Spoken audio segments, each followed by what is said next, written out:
po'y magsiluho, tanda ng paggalang sa banal na espiritu sa katauhan ng ating mahal na Apo Conching.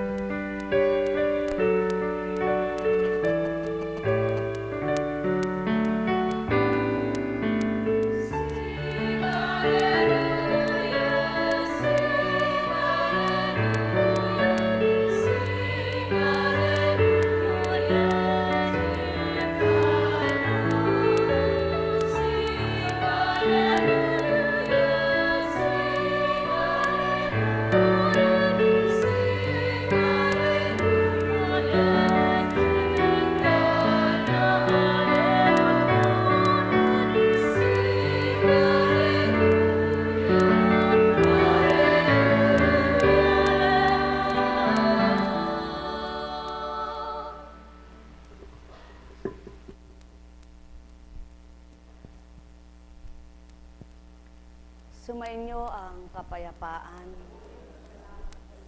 kay buti ng Ama, kay dakila niya, sa bawat oras man at segundo, gawa niya'y kay inang, di matutularan, lahat ng bawat anak niya'y walang nasasya kundi mapabuti ang bawat isa.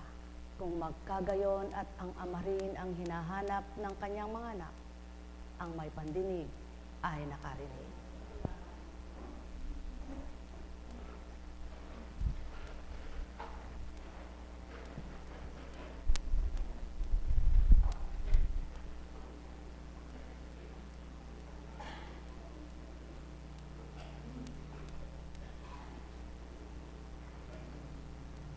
Lalambot ka ba?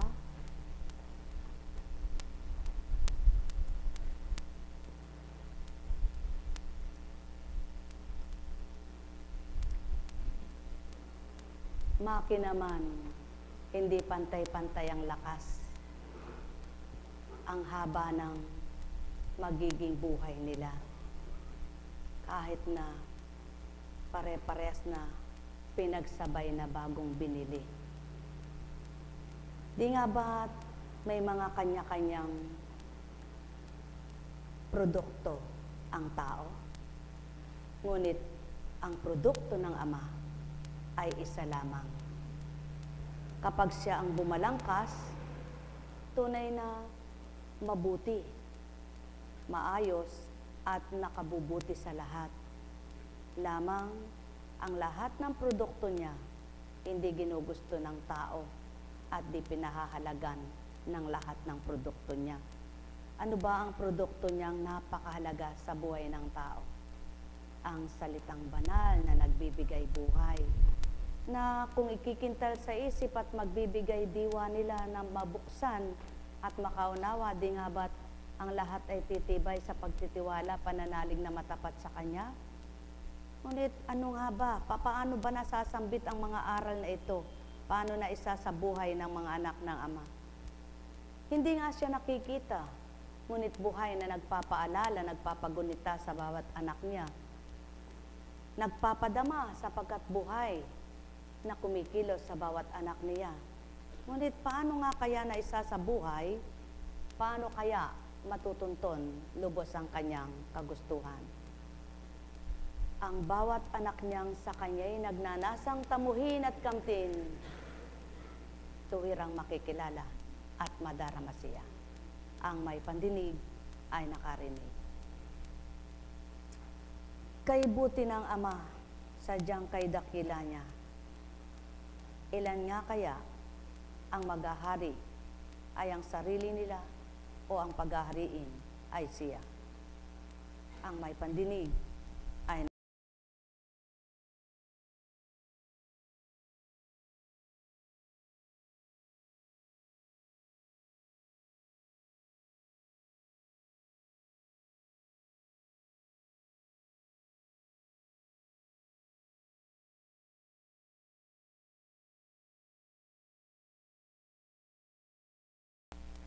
umahon siya sa burol upang manalangin.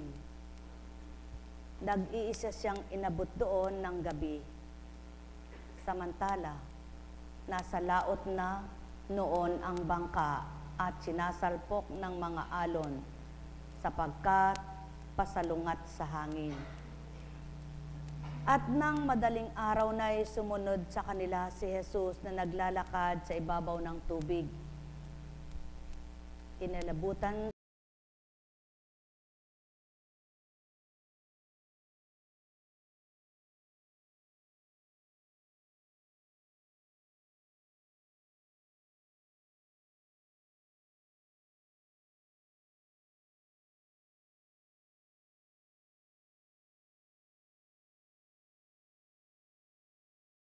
kung talagang kayo iyan, papariyanin ninyo ako sa ibabaw ng tubig. Sumagot siya, halika. Kaya't lumakad si Pedro sa bangka. Lumunsad si Pedro sa bangka at lumakad sa ibabaw ng tubig, palapit kay Jesus.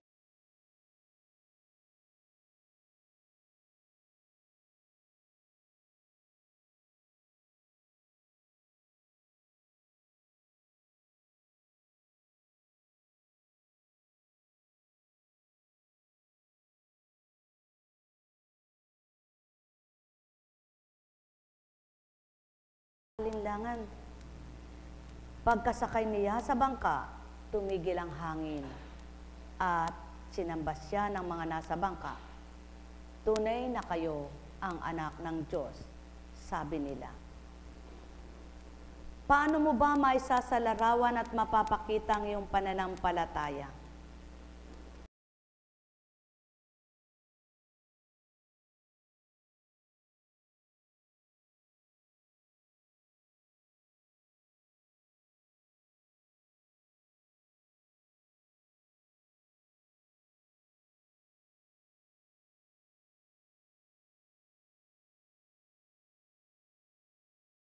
Hindi nag-aalinlangan na sa oras ng kagipitan ay naririyan siya at kasama kanya.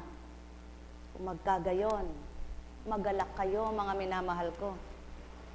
Sapagkat, ano nga bagang hindi kayang gawin ng amang bumuhay samantalang ang buhay na napakahirap gawin ng sinuman ay naibigay sa tao upang gamitin ang buhay at hindi ibaliwala lang at mawala ng silbi. Paano mo ba ginagamit ang buhay mo? Paano mo ba na isasalarawan ang buhay na pahiram sa iyo ay dapat makinabang ay di lamang ikaw? Paano mo ba napapatotohanan na sa pagtitiwala mo ay may nagagawa kang kahiwa-hiwaga dahil sa Diyos na kinikilala mo? Kaano-ano mo ba ang kapwa mo at ano ninyo ang bumuhay na nag-ugnay sa inyo? Maliwanag ang katotohanan sa pananalig ng tao ay makagagawa siya ng napaka-imposible para sa kanya. Subalit sa amang kanyang sinasamba at Panginoon niyang pangalan ay Hesukristo, tunay ngang ang lahat ay tinatamasa ng matatapat na nananambahan sa Kanya. Naghirap ba ang loob mo dahil sa pananampalataya mo sa pakikilaban at pakikibaka mo upang mapatotohanan ng pananalig mo'y tapat?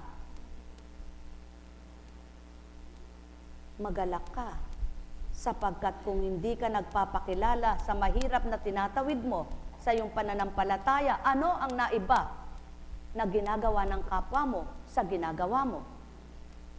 Sapagkat kung katulad ka rin ng kapwa mo na nagsasabing nananalig at nananampalataya ko, ngunit katulad mo rin sila ang ginagawa at tulad din nila ang iyong ginagawa, ano ang naiba sa inyo para masabing ika'y tapat sa Ama mo?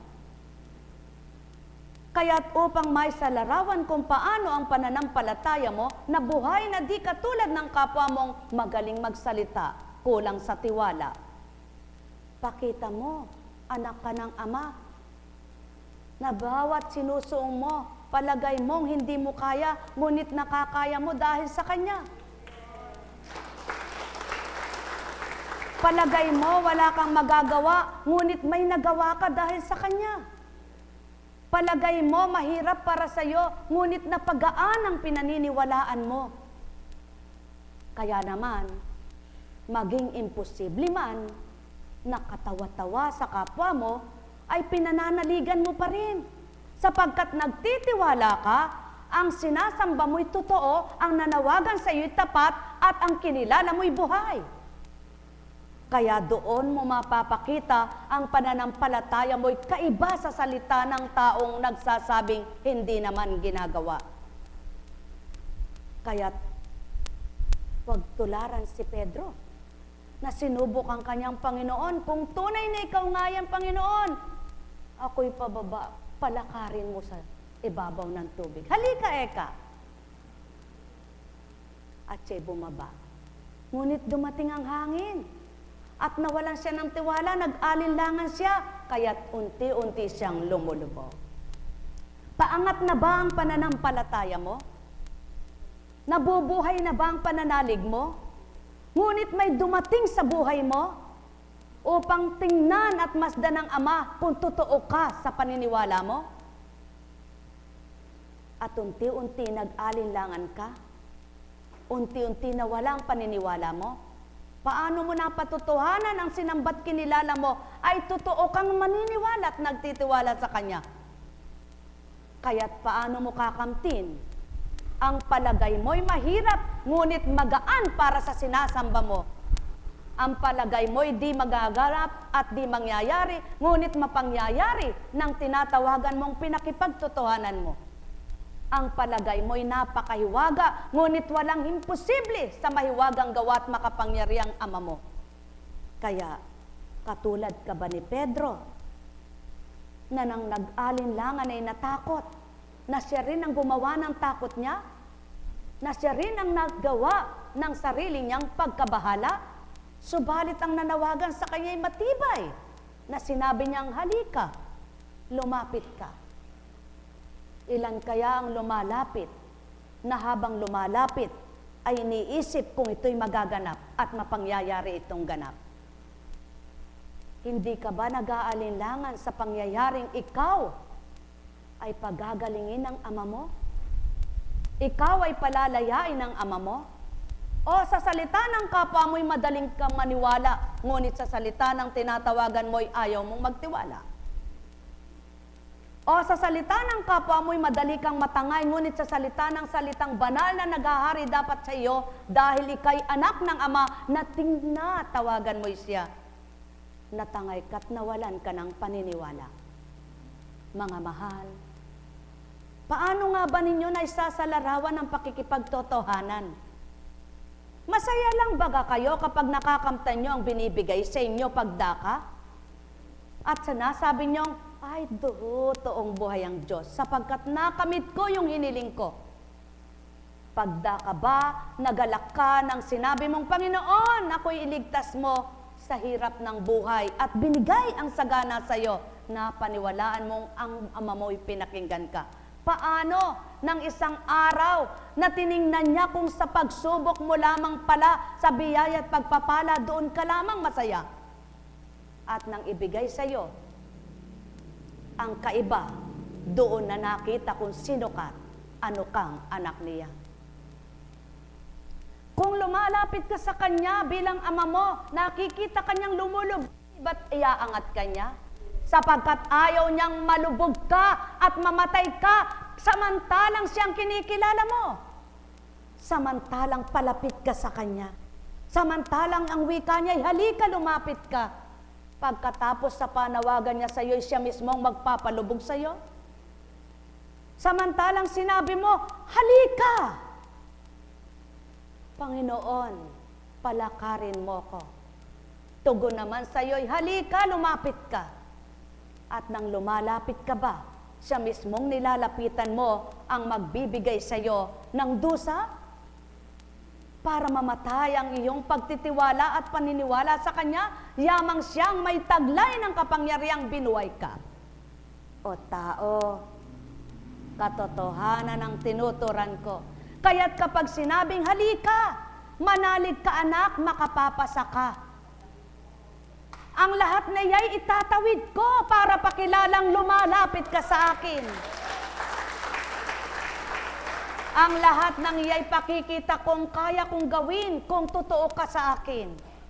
Ngunit paano ko mapapakilala kung ang isip mo'y may alinlangan, ang puso mo'y wala ako, at iba ang nilalaman. Manalig ka muna, magtiwala ka muna, walang alinlangan, tapat mong gawin ang sakin at tapat kong ibibigay ang para sa iyo.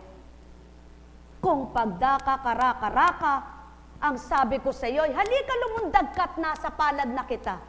Di sana'y hindi nasasabing lumapit ka, kundi sinabi kong lumundag ka't ako na'y nandyan na. Kundi ang sinabi, lumapit ka. Sa makatwid, sa paglapit mo tao, may sagabal. At sa sagabal na nangyayari sa buhay mo, kung tapat at totoo ka, ang Diyos na kinikilala mo ang hahawi sa lahat ng sagabal. Kaya't kung nagtitiwala itong si Pedro na kung ang hangin ay kalikasang tinatawag na kayang patugutin ng Ama at upang huwag siyang lumubog sa kanyang Panginoon na lalapitan. Di sana'y winika niya, Panginoon, patugutin mo ang hangin nang ako'y makasadsyad. Bigyan mo ako ng lakas, bigyan mo ako ng tapang, upang ako'y makatawid. Ngunit ano ang sinabi? Baka ako lumubog. Yan ang tao. Takot lumubog. Ngunit ayaw umangat ang pananalig. Ayaw mabuhay ang pananampalataya. Ayaw magsilid ng tapat at totoo sa puso nila sapagkat di nila kilalang lubos ang sinasamba. Kaya nga't wika, pinagkalooban ka ba? At ang pagkakaloob ba sa iyo'y pagtitiwala kaya nangyarit na ganap? Huwag mong alisin ang katapatan. Huwag mong alisin ang pagiging matwid at makatotohanan. Sapagkat ang nagkaloob sa iyo'y matwid, ang nagbahagi sa iyo'y tapat, ang nagbuhay sa iyo'y totoo, hindi talusira, hindi mapag-alinlangan at hindi mapagpaimbabaw. Kaya't kapag sinabi niyang lumapit ka anak, puspusin mo ang loob mo, maging tapat ka sa paglapit upang hawiin ang sagabal. At nang makita mong nakasadsyad ka na, mapupugay mo ang nanawagan sa iyo, mapapasalamatan mo ang nagpalapit sa iyo, maipagdarangal mo ang nagsabi sa iyo na anak, halika. Sapagkat napatotohanan mo, hindi tao ang nanawagan sa iyo, hindi kapwa mo ang tumawag sa iyo, at di tao lamang ang taglay ng tumatawag, kundi ang taglay nito ay higit sa kapwa mo. Sa makatwid tao, ang may pandinig ay nakarinig. Kaya nga't maliwanag, maniwala ka muna, ikaw na nagsasabing magtiwala ka, mahal kapatid ko, sa Ama. Bago mo sabihin sa kapwa mo, magtiwala ka muna. Ikaw muna ang magtiwala bago magpatiwala ka sa kapwa mo. Sapagkat kung ikaw mismo na nagsasabing magtiwala ka, ikaw ay walang tiwala, paano ang kapwa mong isinasambit mo'y magtiwala? Kaya tangwi ka nga, ang tao ang gumagawa ng multo sa sarili. Ang tao ang gumagawa ng takot sa sarili. Ang tao ang nagkakaroon ng alinlangan sa sarili. Subalit, ang Amang tumatawag at nananawagan, hindi kailanman mumultuhin kayo, hindi kailanman tatakutin kayo, hindi man kailanman kayo'y pahihinain, kundi kayo'y palalakasin sa inyong kahinaan. Tao, tubig ay hanapin mo nang di na muling mauhaw ka. Pangibawin mo ang banal na espiritu sa iyong pagkatao, tulad ng paglakad sa ibabaw ng tubig, na taglay ay espiritu, sapagkat kung may buto at laman, hindi makalalakad sa tubig. Kaya't patotoo lamang, kapag natahak niyo ang matwid at natupad niyo ang tama't tumpak, Espiritong sumainyo, taglay nyo tao. Mahal na mahal ko kayo. Tuwiran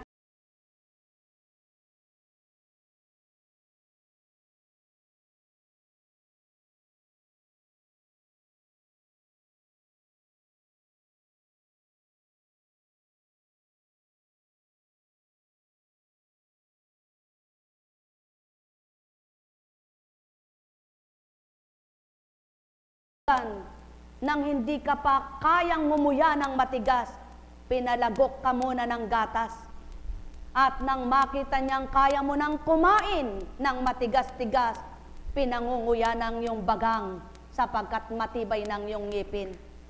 At nang mangunguya mo ng higit pang matigas na pagkain ng sa iyo'y bibigay, alala umbaga, yaon ang mga anak ng Ama.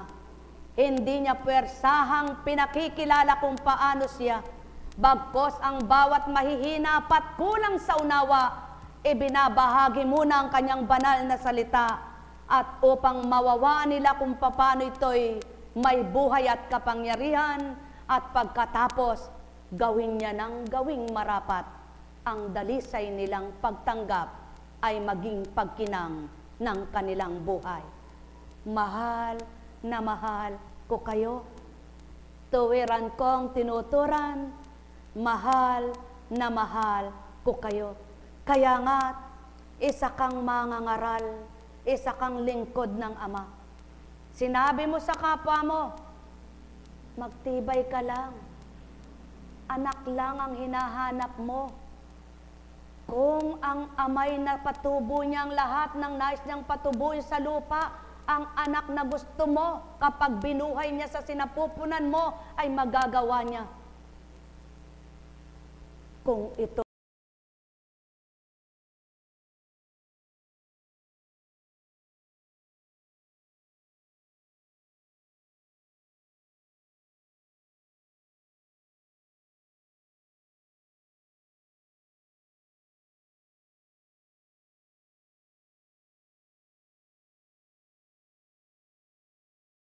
at hirap ng loob ay taglay na. Kaya nga, hindi sinambit ang ganito. Ibibigay ko sa iyo ang lahat ng grasya. Sambahin mo lang ako. Sinong nagwika nito? Kung magkagayon tao, ang pangako ng Ama ay buhay na masaya. Ang pangako ng Kristo ay kaligtasan ng kaluluwa, hindi kayamanan pang lupa. Kaya't ang sino mang yumayaman sa pananampalataya, nabubuhay ang siglat pag-asa upang anuman ang kailangan manalig na bukas ay mayroon siya. Sapagkat ang Ama, ang wikat habilin, huwag kayong magulumihanan at magbalisa, maging balisa sa bawat araw, sapagkat nakasisira ng inyong panuntunan sa kabanalan ang kalituhan at kaguluhan ng pag-iisip. Sinong nakatatawid ng banal at mabuti ang ginagawa, na litong-lito ang pag-iisip at nalulumbay ang puso. Kaya nga't sa tuwina ang wikay, sumainyo ang kapayapaan, upang maghari ang kapayapaan sa kaisipan at matanggap ng puso ang kapanatagan, doon mananalig at aasa, may bukas pa sa tuwina. O tao, madaling sabihin ang manampalataya, ngunit sa puso mo'y kung wala ka, paano mong pagtitiwalaan ang imposibleng gagawin ng Ama sa buhay mo? Kaya't panaligan mo muna ng pagkahirap mo, ay maaari niyang maging gaan na ibigay. Manalig ka muna, nang di mo nakikita'y maipapakita niya. Manalig ka muna, nang di mo makuha'y maibibigay niya. Sapagkat kung ikaw lang bilang tao, di mo kaya. Ngunit ang Diyos na tinatawagan mo't buhay na di makilala ng maraming anak niya. Kung ikaw ay totoong nakakakilala, kung ikaw ay totoong nakakilala na, at kung ikaw ay totoong kikilala at nakakakilala at kumikilala, maniniwala ka sa salita niya. Hindi sa salita ng kapwa mo, hindi sa salita ng kung sino, kundi unahin mong pagtiwalaan ay siya. Napakahirap man para sa iyo, ngunit nang dahil naniniwala ka, gagawing maganito ng Ama sapagkat siyang nasa puso't isipan mo. Kaya't ang napakahirap sa iyong paniwalaan, magaan mong napaniwalaan dahil siyang nagsilid sa iyo. Kaya't ang napagtibay niyang puso mo, naghihintay, nagbabata, hanggang iyahon ka at maligtasan mo lahat ng dagok sa buhay mo. O tao, sumainyong kapayapaan, katotohanan ang tinuturan ko, paghahari walang maliw, salita ay buhay at makapangyarihan, patotohanan yung nagtataglay ng espiritong nagtuturan, na kayo'y nasa espiritong banal, na gayon nga ang inyong pag-iisip at gayon ang inyong kalooban. Doon mapapatotohanan, kaisa kayo ng banal at di ng masama at manlililang na espiritong mang-aagaw. Mahal na mahal ko kayo, tuwiran kong tinuturan, mahal na mahal ko kayo. Nek karameneyahanam, nek karameneyahanam, nek karameneyahanam. Kaya nga't hindi lahat ay pinabatid sa tao ang kaukulan, subalit lahat ng totoo at tapat na naghahanap ay masusumpungan ang katotohanan. Mahal na mahal ko kayo, tuwiran kong tinuturan, mahal na mahal ko kayo. Alala umbaga, iba yaong matwid na tinatala ng Ama sa isip mo ang katotohanan niya, kaysa ang natututunan mo'y pangtao't katauhang nakuha mo sa kapwa-tao, sapagkat iba ang talinong pangtao at talinong pang-espirito. Kaya't di niya ito pinag-isa at pinagsama upang di magpantay ang kanya at ang tao sa mundong ito. Tao, yan ang pasubali ng Ama. Diyan niya sinusurit na susuri ang mga anak niya kung anong espiritong taglay ng bawat isa. Batid niya ang kanya at batid niya ang sa hindi kanya. Kaya't ang bawat isang sumasa kanya, mang may pandinig ay nakarinig. Mahal na mahal ko kayo, tuwiran kong tinuturan, mahal na mahal ko kayo. Kaya nga't kung papaano, ang lalim ng dagat, na maraming nandun sa loob na iba't ibang uri ang binuhay ng Ama. Sa kalaliman mo tao ng pananalig at pananampalataya, nang maitawid ka ng Ama, nakita mo kung anong nilalaman ng malalim mong pananampalatayang binuhay niya. Sapagkat nang mabuhay ang pananalig mo, nahambing ka sa malalim na karagatan, na kung doon nananahan ng perlas na turingan, naging buhay mo'y hambing sa perlas na kumikinang. Tao, mahal ko kayo, tuwiran kong tinuturan, marami ang peking perlas, ngunit ang totoong perlas, mahalang halaga, kaya't marami ding huwad ang pananampalataya at buo ang pananalig at tapat na nakakilala. Doon nila natatamas at nararamdaman yung Amang sinasamba. Kaya't anuman ang kanilang mga pinagdaraanan, tigib pa rin ang pag-asa at galak sa tuwina. Hindi sa salita lamang, kundi sa puso nananahan. Mahal na mahal ko kayo, tuwiran kong tinuturan, nililibak ka na't inuuyam ng kapwa mo. Sa pananampalataya mong ang wika'y kailan magaganap ito.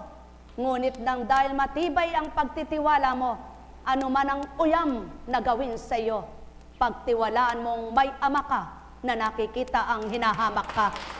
Sapagkat batid mong kung wala ang Ama'y walang taong uuyam sa iyo. Batid mong kung wala ang Amang walang huhusgang taong kapwa mo tao. Kaya't ilagak mo sa kanyang lahat nang mapatutuhanan mo at mapatutuhanan niya, magkaisa kayo. Mahal na mahal ko kayo, sapagkat kung lahat ng paniniwala ay iisa lamang, walang talusirang nilalang.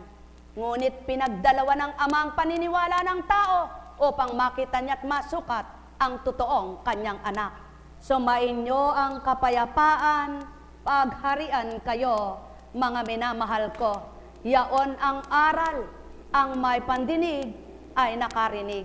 Sumainyong paghahari, magliwanag inyong diwa. Nek karameneyahanam, nek karameneyahanam, nek karameneyahanam.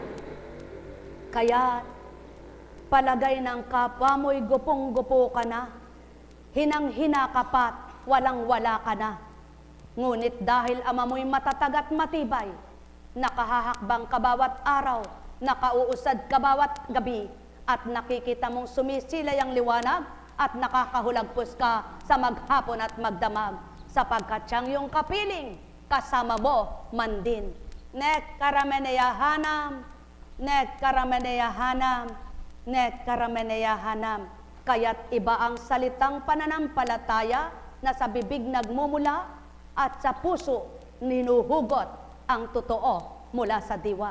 Yaon ang ama, ganyan siya, nalilirip niyang lahat. Kaya mga minamahal niya, halina, ang may pandinig ay nakarinig. Nek karameneyahanam, nek karameneyahanam, nek karameneyahanam. Buhay ba ang ama? Buhay ba ang ama? Oo nga naman, kung totoong mapagmahal lahat ang tao, kuminsan gusto pa nilang masayang at mabulok lamang dahil kayang-kaya naman nila kaysa ibigay sa kapwa nila. Na matamaan ang ego, mapagtawanan sila, kaysa ang ama ang malugod sa kanila. Ganyan ang ugaling tao, ngunit ang ugaling mula sa ama, nung kang lahat ng kapwa mo'y nagtawa sa'yo, ang mahalaga ang ama mo, tuwang-tuwa rin sa'yo dahil nalulugod at di nayayamot, ikaw ay nawawalan ng buhay. Buhay ba ang ama? Mahal na mahal ko kayo, kundi habang ika'y pinasasakitan ng loob ng kapwa mo, at para bagang tuwang-tuwa silang ika'y hindi natutuwa at masaya.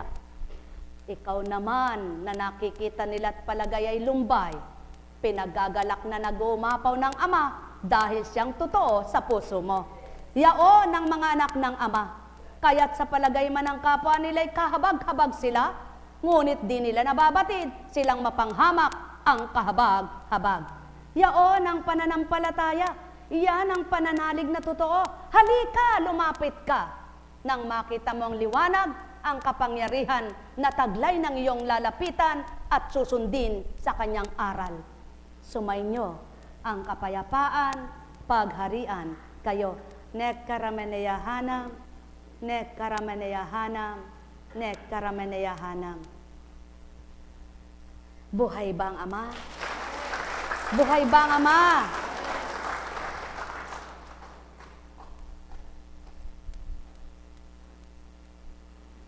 Ang bangkang sinasalpok na ng alon dahil pasalungat sa hangin, sa alon, ay malapit ng tumiyab. Yan ang tao. Kapag salungat ka sa pananampalataya mo, tataob ka tao. Hindi makasasadyad ka sa diretsyong daan na dulot ng Kristo, sapagkat sinasalungat mo ang salita niya.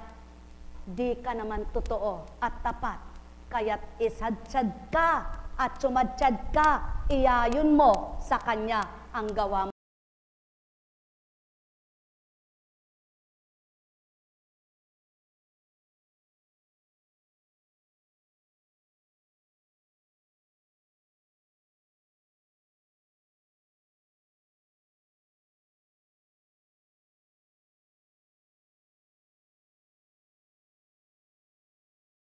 Silang magtiyab, lumakad na sa ibabaw upang saklolohan sila. Yaan ang ama, yaan ang anak, pinababayaan muna ang kanyang mga anak. Ngunit hindi siya nakalilimot sa kanyang mga anak. Kaya't nang ikaw ba'y kanyang tinawagan na tapat kang anak na lumalapit, nagtiyab ka ba? Hindi. Tinitiyab ka, tinataob ka, tinutuwid ka, inuunat ka, sinasadyad ka ng iyong ama. Mahal na mahal ko kayo, tuwiran kong tinuturan, mahal na mahal ko kayo. Alalaumbaga, huwag kang sumalungat sa katotohanan at nang matuklasan mo ang lahat ng kalaliman. Sa gayon, nang makilala mong malalim pala, ay mababaw lamang Kapag tinanggap mo na ang magpapalalim ng pagtitiwala mo, magaan mo na't mababaw mong nakamtan ang lahat sa buhay mo. Mahal na mahal ko kayo, tuwiran kong tinuturan. Sino kaya ang magtatamasa? Sino kaya ang magtatagumpay? Sino kaya ang makakakamit ng pangako? Halina kayo mga mahal ko, suriin at bulayin nyo kung kayo'y kaisa, kayo'y kasama sa pagsadsyad, sa sumadsyad, sa nagalak, sa nagtagumpay, at magtatagumpay pa habang may buhay. Mahal na mahal ko kayo, tuwiran kong tinuturan, mahal na mahal ko kayo. Nek karameneyahanam, nek karameneyahanam, nek karameneyahanam. Kaya nga't marami ang talusirang puso nang umibig sila at inibig ang sasagip sa kanilang buhay na pakiwarit pakiramdam nila ay sandigan ng mabigoy, mabaliw-baliw at ang iba'y nagpakamatay. Ngunit kapag pinili mong sasandigan ay ama mo, paghihirap man ay dinaranas mo, sigurado kapag tapat ka, itatawid, isasadyad ka niya. Sapagkat ang magagawa ng kapwa mo, kayang gawing higit pa niya. Kaya't ang kapwa mo tao, na palagay mo'y mahal mo sila, kapag di ka nila minahal, di masasaktan ka, sapagkat alam mong may nagmamahal ng tapat sa'yo at mas higit na magmamahal pa yaong tulad mong mapagmahal. Kaya ang taong totoo sa Ama, hindi naghahanap ng kakampi, kundi Ama ang kakampi niya.